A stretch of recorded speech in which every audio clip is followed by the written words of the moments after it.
Sí. Que tiene que pegarse un poquito más del micrófono porque no se escucha.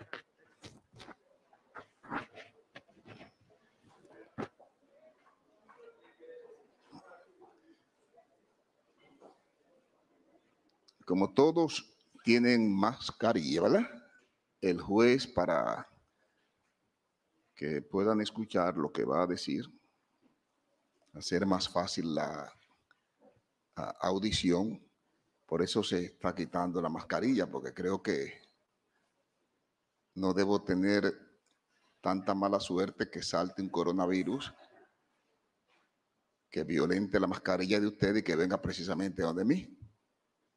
Aunque, como dicen que a veces, cuando uno está de mala suerte, dice que se cae de espalda y se rompe la boca. Miren, yo les decía, y ojalá que esto sirva para una próxima ocasión, de que el Ministerio Público, cuando tenga casos de esta naturaleza, traiga de manera puntual las imputaciones a cada persona y que se le haga comprender a cada uno de qué se le acusa. Porque si ustedes ven cómo se conocen las medidas de coerción, y yo he visto medidas de coerción en Estados Unidos, ustedes ven que llega el fiscal y dice, mire, magistrado, al imputado fulano de tal se le encontró con droga o cometiendo tal infracción. El imputado habla o habla el abogado, hace su pedimento y el juez decide, porque el juez ahí no tiene capacidad. Yo no tengo ni estoy en condiciones de fajarme a discutir si el Ministerio Público me está mintiendo o no me está mintiendo. Ahora, el Ministerio Público está prevalido de un principio de buena fe. El juez supone que el Ministerio Público actúa en esa dirección. Como cuando un policía me dice, mire, magistrado, le ocupamos un arma de fuego a fulano de tal. El juez no puede decir si eso es mentira o eso es verdad, pero el juez tiene que creer que ese agente de la policía levantó un acta de registro y certifica que le ocupó esa arma de fuego a ese ciudadano. Esa es la verdad que el juez no puede rebatir porque se la está estableciendo una persona que tiene fe pública para eso. El escenario ya para otro tipo de discusiones no es este.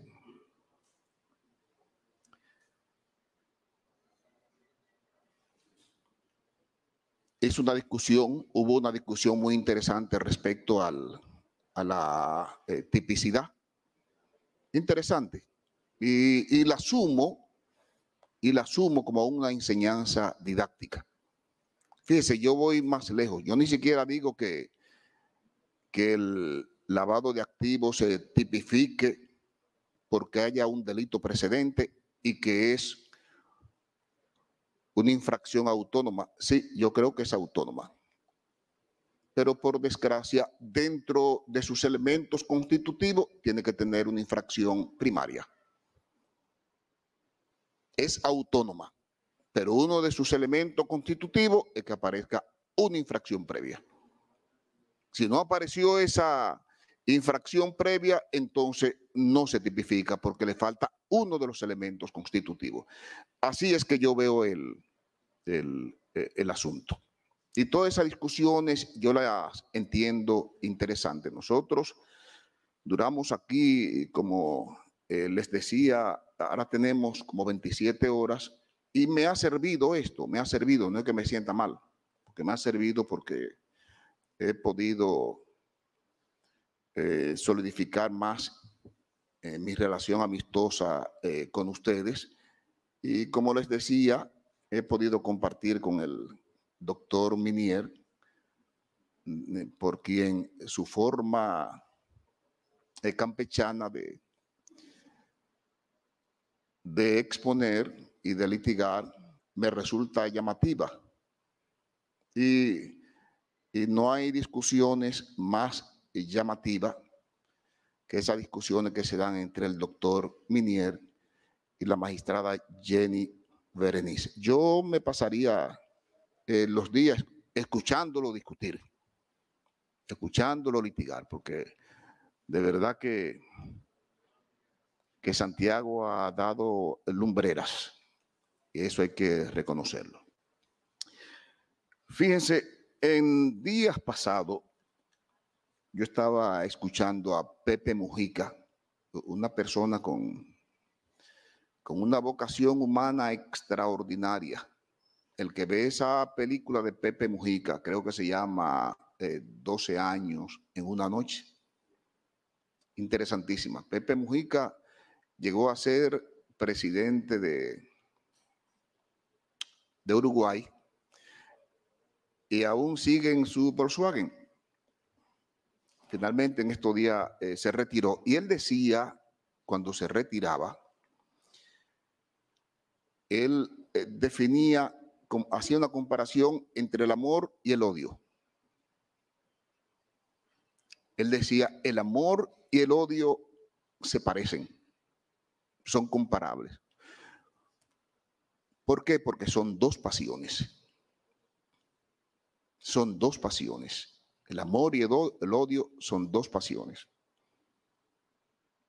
El amor construye y el odio destruye.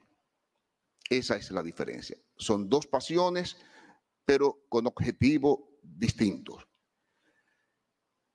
Y al juez tiene que inspirarle el amor cuando juzga.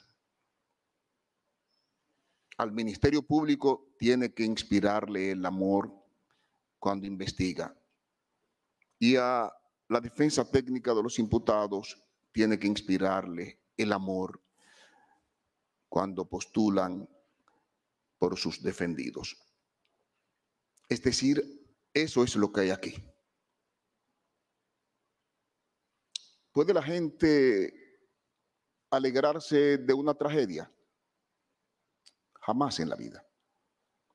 Jamás en la vida debe la gente alegrarse. ¿Por qué? Porque por este momento podemos pasar todos.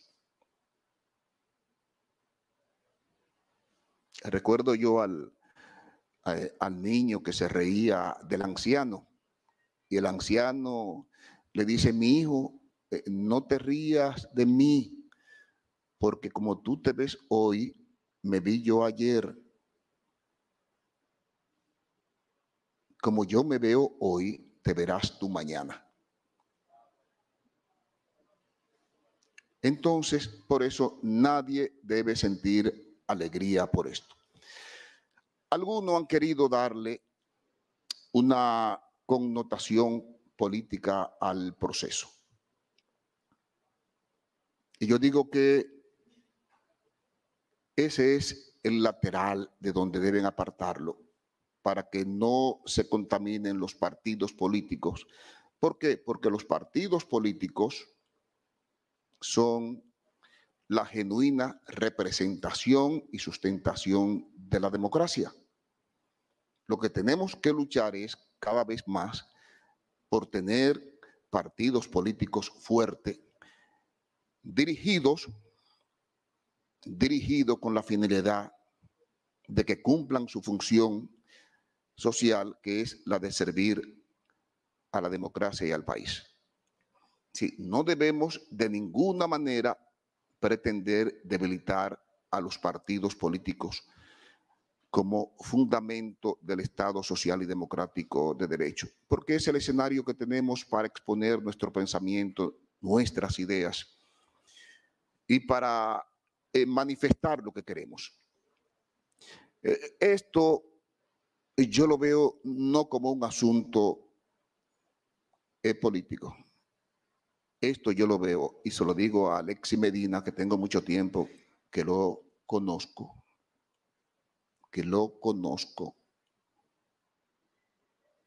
como un mal pago familiar que nunca debió haber sido. En una ocasión, Alexis vino aquí con un problema y me consultó. Y si él no me deja mentir, yo le dije, Alexis, deja eso así. ¿Y sabe por qué le pedí que dejara eso así? Yo decía, mira, tú eres hermano del presidente de la República. Tú eres hermano del presidente de la República. Y a veces uno, aún teniendo razón, tiene que dejar pasar cosas. Hay una tienda de repuesto ahí en la carretera Sánchez. No recuerdo cómo se llama. Está en el 7,5. A mí se me dañó el motor del carro. Y fui y compré un motor. El motor salió dañado. Cuando voy, el carro sin motor, se comunica el mecánico con el señor. El señor comenzó a saltar y a brincar y me mantuvo dormido y no cumplió ni con repararme el motor ni con reponérmelo. Tenía un amigo que me decía, somételo, ponlo en una querella. Y tuve la intención de ponerle una querella. Después reflexioné y dije, bueno, si vengo y le pongo una querella aquí en el Palacio y lo mandan a buscar preso, él va a decir que eso se está haciendo porque yo soy juez. Y esas son de las limitaciones que tenemos nosotros cuando tenemos funciones públicas o cuando tenemos familia que ocupan posiciones cimeras en el Estado. Digo que es algo familiar porque, si ustedes no lo saben, Alexis Medina, que es el hermano más chiquito del expresidente de la República, el más pequeño, ha sido la niña linda de él. La niña linda del presidente, y eso lo sabe su hermana. Que el expresidente de la República ha sentido una debilidad extraordinaria por su hermano. Y el propio expresidente siempre fue cuidadoso. Y yo soy testigo de eso. Siempre fue cuidadoso y mantuvo a Alexis a distancia. Lo mantuvo a distancia. Por eso le digo que no es un asunto que, aunque quieran asumirlo de manera política, no se trata de eso. Se trata de una falla familiar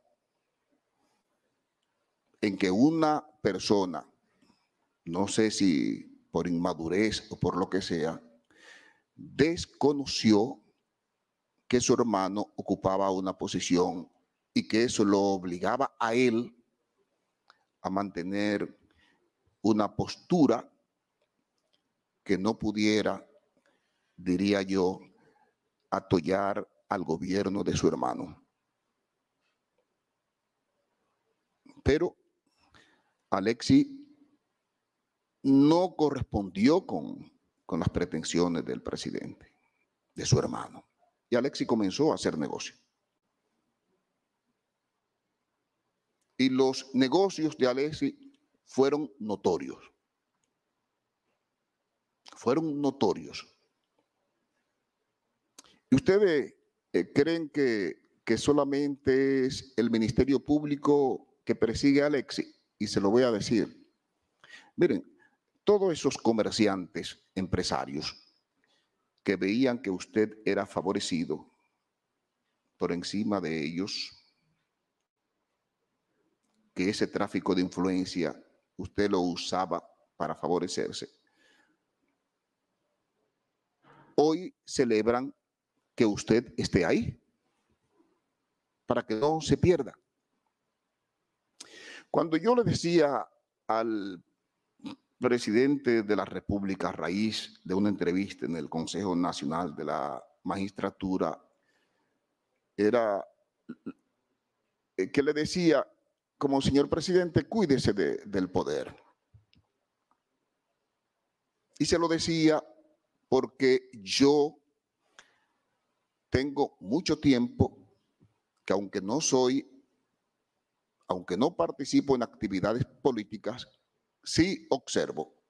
Vengo trabajando desde el año 1975, comencé a trabajar en Radio Popular. Me tocó ver cuando el presidente Balaguer fue derrotado y me tocó ver al presidente Balaguer caminar por el Mirador, acompañado de Bello Andino, Pérez Bello y otra persona en una ocasión. Caramba, yo decía, ¿y cómo puede uno pensar que una gente que era tan querida, hoy camine de forma tan solitaria? Después, el 4 de julio de 1982, tuve que vivir, y esa información la difundí yo en Radio Popular, siendo yo locutor, cuando el presidente Antonio Guzmán se quitó la vida. La soledad. Pero más penoso para mí fue ver cómo murió el doctor Salvador Jorge Blanco. Una persona que yo recuerdo que trabajaba yo para Radio Popular e iba a cubrir todos los lunes su visita a las 7 de la mañana al Consejo Estatal del Azúcar. Y después el doctor Jorge Blanco, con tantas personas a su lado sirviéndole, termina muriendo solo porque se cayó de una cama, sin ni siquiera una persona que lo agarrara para evitar esa caída. Cuando había tanta gente a su alrededor que lo aclamaban y se reían de cualquier chiste que hicieran. Porque cuando uno está en el poder, el chiste más agrio que uno haga despierta muchísimas carcajadas. Y uno llega hasta creerse que uno nació para ser cómico, hacer drama, porque la gente se ríe de todo. Y es así, el poder es así. Mira, Alexis, y es la percepción que yo tengo, cuando se habla de funcionario, yo creo que Alexis mandaba más que los funcionarios. Mandaba más que los funcionarios. Esa es la percepción que yo tengo. El doctor Freddy Hidalgo, que duró poco tiempo en salud pública. Al doctor Freddy Hidalgo, y que me perdone, yo entiendo que es un tonto poco útil. Un tonto poco útil. Porque si hubiera sido de mayor utilidad, se queda a sus 8 años ahí en salud pública. Pero el doctor Hidalgo no tenía la utilidad necesaria que se requería para el tipo de negocio que se estaba haciendo con salud pública, luego con la OISOE, con FONPER. Miren, aquí se discute si coalición de funcionarios o no. En las 26 horas que duramos discutiendo, y por eso cuando alguien se paraba, yo le decía, mire, hábleme de esto. Hábleme de esto. Porque a veces los abogados son muy románticos y hablan muchas cosas, un discurso muy lindo. Pero no se trata de eso, sobre todo en una medida de coerción. Yo quería...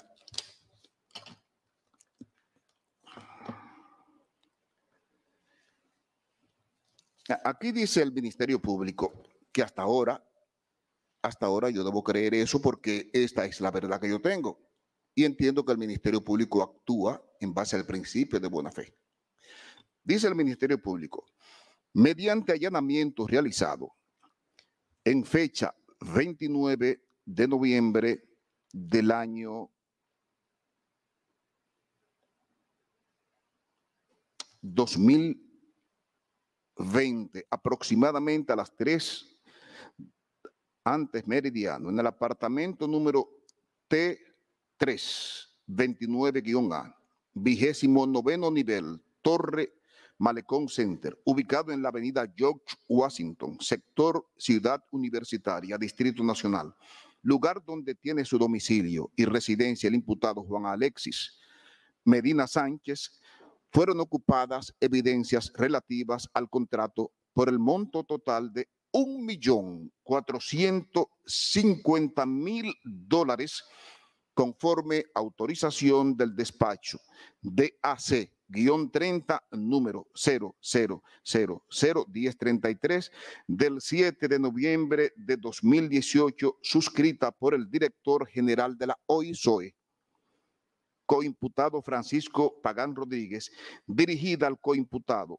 Julián Suriel en calidad de presidente de General Supply Corporation, para ser utilizado presuntamente en el asfaltado de la carretera San Juan Las Matas de Farfán. Para esta transacción se elaboró la factura proforma 2018-58 emitida por General Supply Corporation del 31 de diciembre de 2018, facturado a la Oficina de Ingenieros Supervisores de Obras del Estado, OISOE, por la cantidad de 500.000 galones de cemento asfáltico AC-30. En este allanamiento se ocupó una hoja que se titula Operación AC-30, cuentas por pagar, con fecha del 2 de septiembre de 2020, donde se hace constar sobre este producto que la cantidad despachada por nosotros con conduce firmados es de 500.000 galones, pero despachado real por General Supply Corporation son 166.000 galones, reflejándose como diferencia por despachar la cantidad de 333.500 galones, equivalente a un 66% pendiente de entrega, por lo que se trató de una estafa. A mí no me interesa ahí saber si Alexis es funcionario, si cae dentro de la categoría de coalición de funcionarios, porque eso no es tema de este escenario. Ahora, el Ministerio Público me está diciendo aquí lo que pasó. Y si eso pasó así, como dice el Ministerio Público, entonces efectivamente hay una estafa. Y si el director de la OISOE sabía que eso pasó así, entonces yo diría que también él se prestó a esa estafa. Usted podrá llamarle desfalco como usted quiera. Usted podrá llamarle asociación de malhechores como usted quiera. Pero ahí está. No voy a hablarle ni siquiera de otros detalles que da el Ministerio Público cuando les presentaban las facturas, para la compra de los equipos, donde no había especificaciones, es decir, que si usted decía 20 sillas, usted no establecía ahí las características de esa silla. Entonces, como usted no establecía las características de esa silla, usted podía poner ahí el valor que a usted le diera su gana. Tampoco voy a hacer hincapié sobre ese reconocimiento de deuda. Bueno, dice que había emergencia y que el imputado Alexis era tan bueno que se mandaba y suplía de equipos a los hospitales. Bueno, pero ¿quién ha dicho que ese es el procedimiento que establece la ley? Pero ustedes me van a decir a mí que se tratan de faltas administrativas. Eso como que ustedes me digan a mí, mira, he hecho un contrato civil. Hemos contratado civilmente, pero yo te dije que este apartamento no tenía hipoteca. Y después aparece una hipoteca. Exactamente. Es un contrato civil. Bueno, pero hay un dolo ahí. Hay un dolo. Entonces, la propia manifestación del manejo de la ley es tratar de convertir la legalidad como principio, entonces, para caer en ilegalidades. Entonces, el hecho de que la ley de contrataciones públicas no contenga sanciones penales, que contenga sanciones administrativas, eso no quiere decir que el manejo de esa, ampararme en esa ley para yo estafar, para yo maniobrar, no quiere decir que no tenga una consecuencia penal. Le estoy mencionando eso para que ustedes sepan por qué el juez, solamente con esto que está aquí, desde un principio, tiene los fundamentos para imponerle al imputado una medida de coerción. Una medida de coerción. ¿Qué resulta? El ingeniero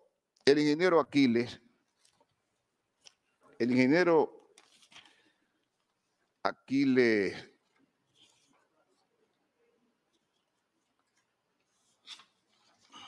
Alejandro Christopher Sánchez, a quien llevó al hoy soy el señor Pagán como su asistente.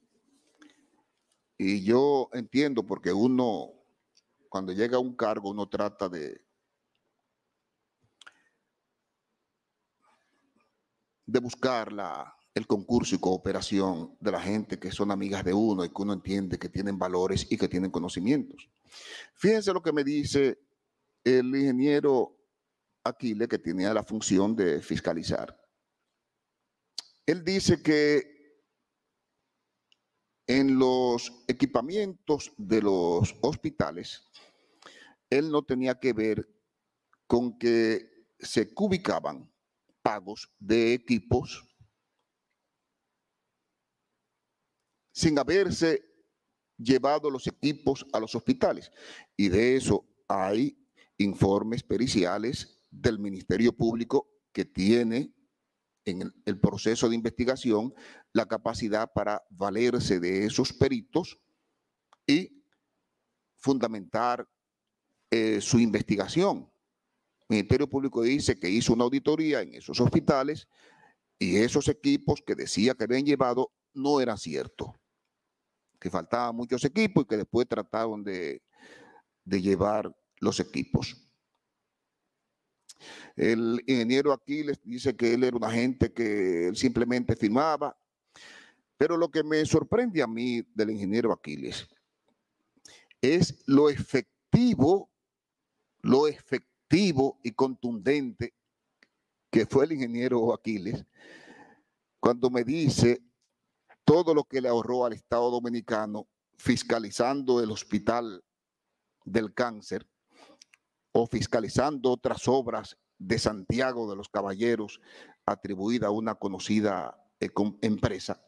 Y yo digo, oye, tanta contundencia, tan efectivo este señor en eso y tanta debilidad en la fiscalización cuando se trataba de Juan Alexis Medina. Eso es inexplicable. Eso es inexplicable. Y el juez eso no lo va a entender. ¿Y qué es lo que el juez cree?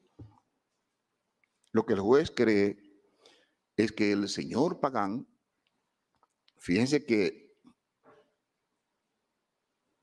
hasta consignación de presupuestos específicos,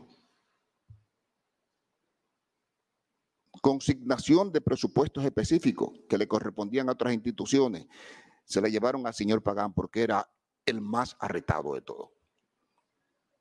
Otros no se atrevían a hacer eso, pero el señor Pagán sí. Dice Alexis, yo lo felicito porque yo tengo amigos que tienen con deudas públicas 5 o 6 años. Pero la suerte de Alexis es que él tuvo amigos que le saldaron esa deuda pública lo más rápido posible antes de que se fuera el gobierno. Y la pregunta que yo me hago es, ¿y si hubiera sido yo? Y todos esos ingenieros que dice el ingeniero Pagán que van a diario a cobrar ahí sus obras, sus ubicaciones. Bueno, pero ¿y todos esos ingenieros por qué no le pagan con la misma rapidez con que le pagaban a Alexis Medina? ¿Por qué? ¿Por qué tanta diferencia? Bueno, porque lógicamente se asociaron. El juez entiende que se asociaron con propósitos ilícitos y esos propósitos ilícitos han llevado al Ministerio Público a esta investigación que tendrá que completar y que se inicia para estafar al Estado. De eso se trata. Ahora, ¿qué resulta con relación a mí? Me da pena. Me da pena el caso de Julián Esteban Suriel, que fíjese, Julián. Miren, en el caso suyo, si me preguntaran qué pasó con usted, yo diría, mire, Julián es una persona que hacía negocio, trató de hacer negocio con Alexis, no le resultó y se fue. Eso yo creo. Ahora, ¿cuál es el problema suyo? ¿Qué diablo buscaba usted con ese fusil en ese apartamento? ¿Qué buscaba usted con armas de fuego en ese apartamento? ¿Por qué, si eso no era suyo? ¿Por qué? Porque nadie puede autorizarle a usted tener un fusil porque usted no es militar. Bueno, es que hasta para salir a la calle a un militar, siendo militar, tienen que entregarle fusil. Ahora, ¿qué busca usted con un fusil guardado? Y lógicamente eso es lo que yo estoy ponderando con respecto a usted. Porque si me dijeran respecto a los negocios suyos con Alexis, yo diría, no. Él trató de negociar con Alexis, pero Alexis, que es muy hábil en los negocios, no cuajaron. No cuajaron. Como tampoco cuajó el señor Domingo Antonio Santiago Muñoz. Ese fue a hacer negocio, como todo comerciante, claro, con el hermano del presidente de la República. Tampoco cuajó y se fue.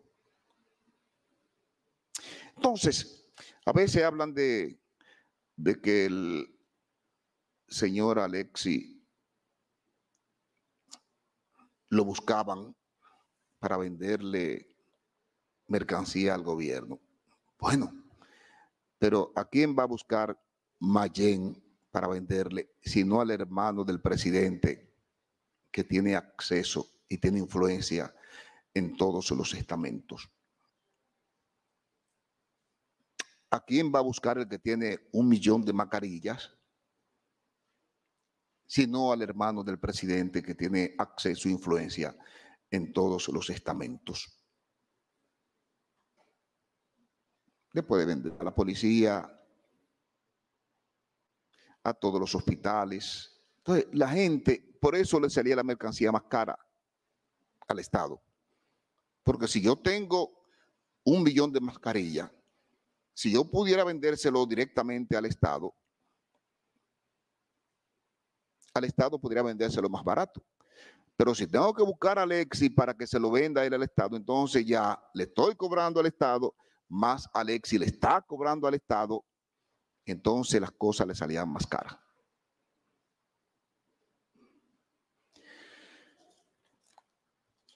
José Dolores Santana Carmona.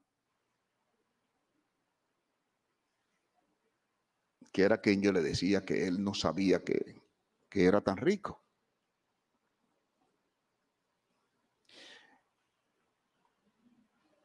Una persona que no es profesional, pero inteligente.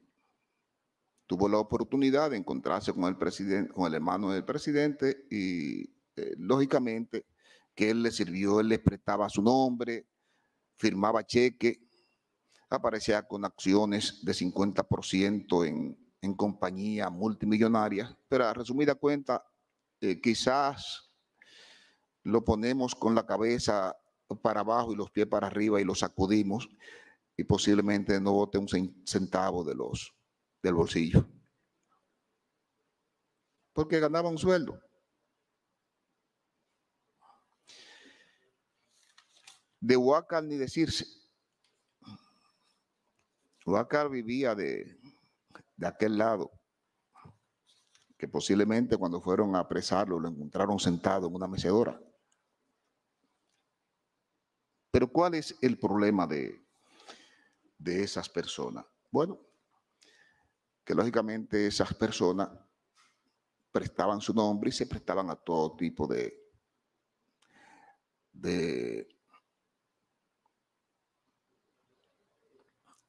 complicidad para complacer al señor Alexis Medina, que de verdad ha sido yo lo felicito porque ha sido un gran poder en el comercio. Yo quisiera saber si Alexis tendría tanta suerte ahora como la tuvo antes. Quisiera saber.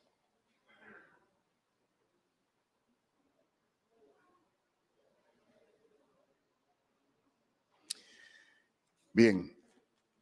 Mire, aquí está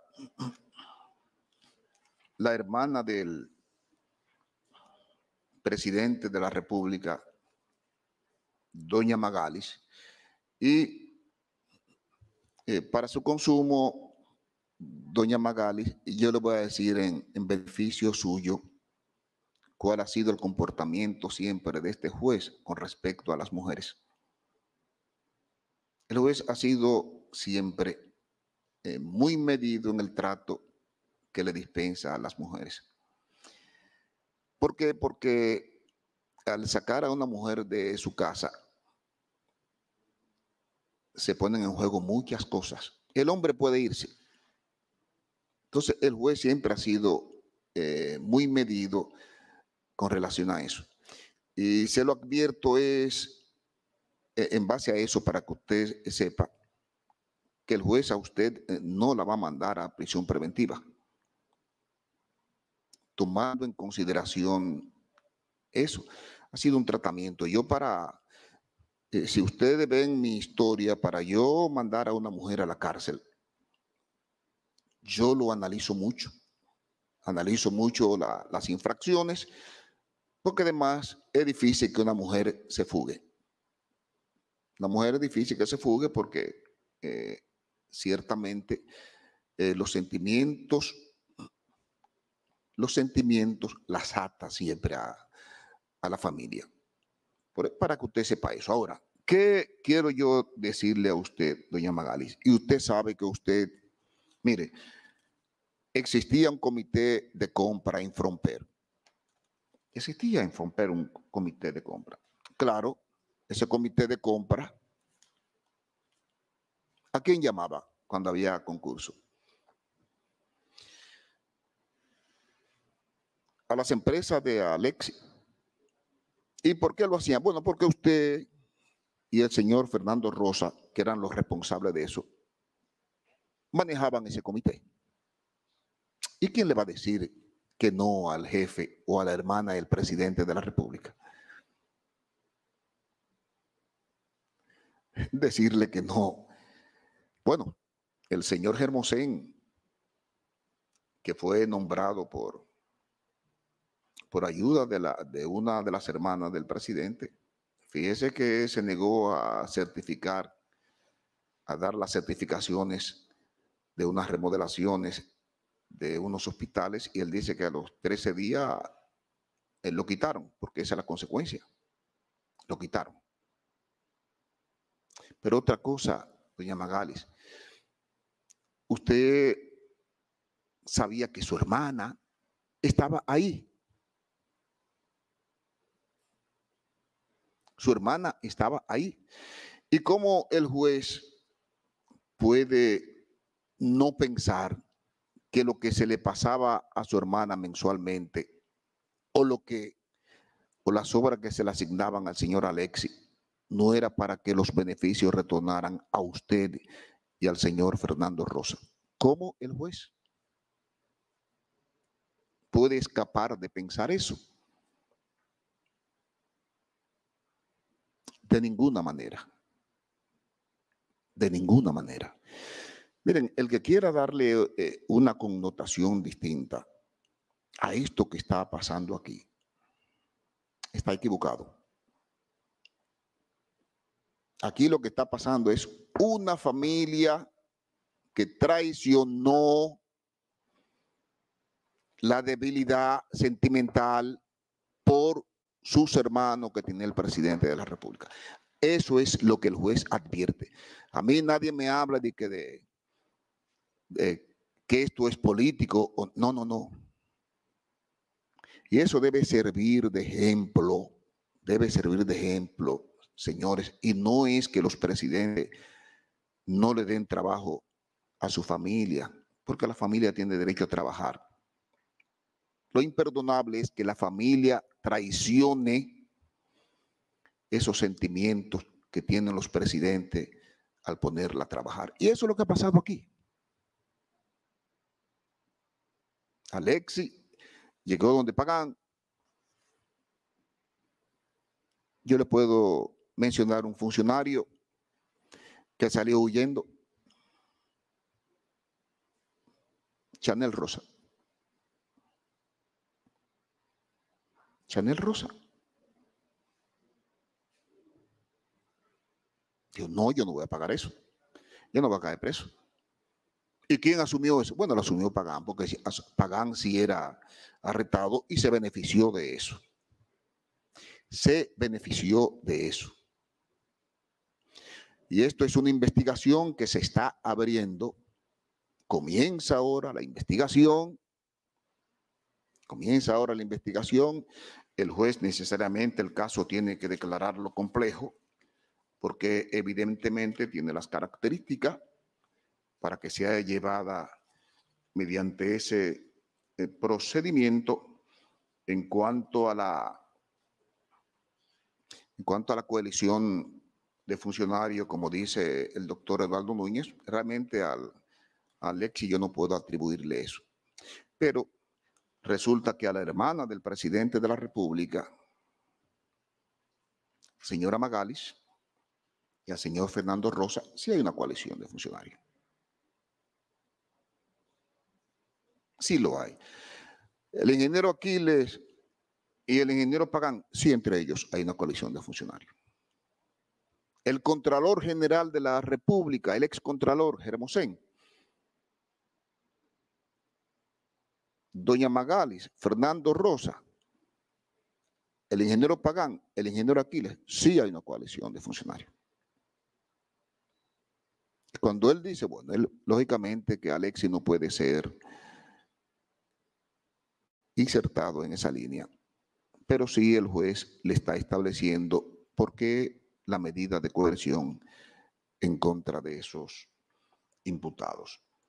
Siendo así, ¿qué el juez entiende? Mire, Juan Alexis Medina Sánchez, Francisco Pagán Rodríguez, Aquiles Alejandro Christopher Sánchez, el juez entiende que hay mérito suficiente para que ellos vayan a cumplir prisión preventiva por 3 meses. 3 meses.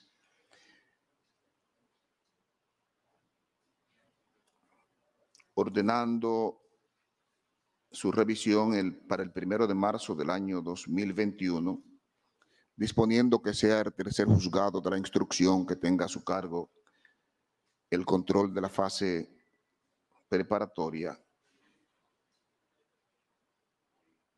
y ordenando a la vez que los imputados cumplan esta medida en el CCR San Cristobalense, tal y como era solicitado el Ministerio Público, que es una cárcel del nuevo modelo penitenciario.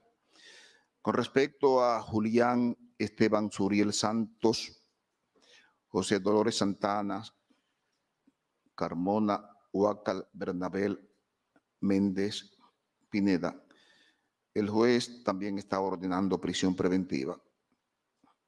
La prisión preventiva de Julián Esteban, el juez la fundamenta en esa posesión ilegal de un fusil y 2 armas de fuego. José Dolores Santana, Carmona Huaca Bernabé Méndez Pineda, el juez está dictando en su contra la prisión preventiva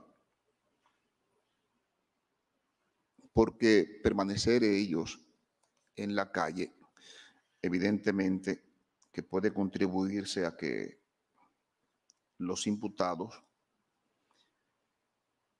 distraigan prueba o pudieran generar algún tipo de intimidación en su contra a fin de que no lleguen a cualquier tipo de salida alterna, si así lo entendieran las partes. Van a cumplir 3 meses, el 1 de marzo también será la revisión obligatoria, irán al tercer juzgado de la instrucción como control de la fase preparatoria y la medida la cumplirán en la cárcel modelo de San Pedro de Macorís. Contra Fernando Rosa, el juez también está dictando 3 meses de prisión preventiva. Irá a la cárcel CCR San Cristobalense. El 1 de marzo, el tercer juzgado de la instrucción le conocerá medida de coerción, la revisión de la medida de coerción. Con relación a la señora Carmen Magalis Medina Sánchez y los señores Lorenzo Wilfredo Hidalgo Núñez, el juez entiende que debe colocársele a ambos un localizador electrónico y someterse a la vigilancia presencial dispuesta por las autoridades correspondientes. Digo la vigilancia porque si hubiera algún tipo de controversia con la compañía de los brazaletes, entonces el Ministerio Público podrá usar esa vigilancia. Si no hay problema, entonces el Ministerio Público podrá prescindir de esa vigilancia y solamente dejarle su brazalete electrónico. Esa medida ya la cumplirá por 3 meses de arresto domiciliario, tendrá impedimento de salida del país y deberá pagar una garantía económica de 10 millones de pesos mediante contrato. Igual medida cautelar el juez está dictaminando, está imponiéndole al doctor Freddy Hidalgo, deberá pagar 10 millones de pesos mediante contrato. Se le impondrá un localizador electrónico y una vigilancia presencial. Sí, en el transcurso, la controversia que hay respecto a la empresa colocadora de los brazaletes, se resolviera entonces la vigilancia presencial, vuelvo y reitero, se dejaría sin efecto.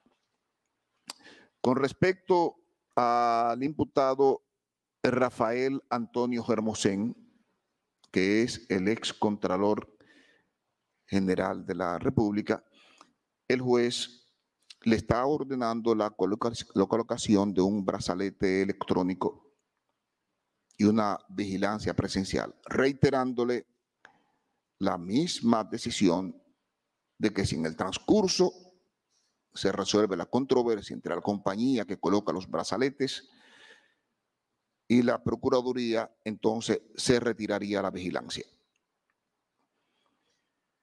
Tiene impedimento de salida del país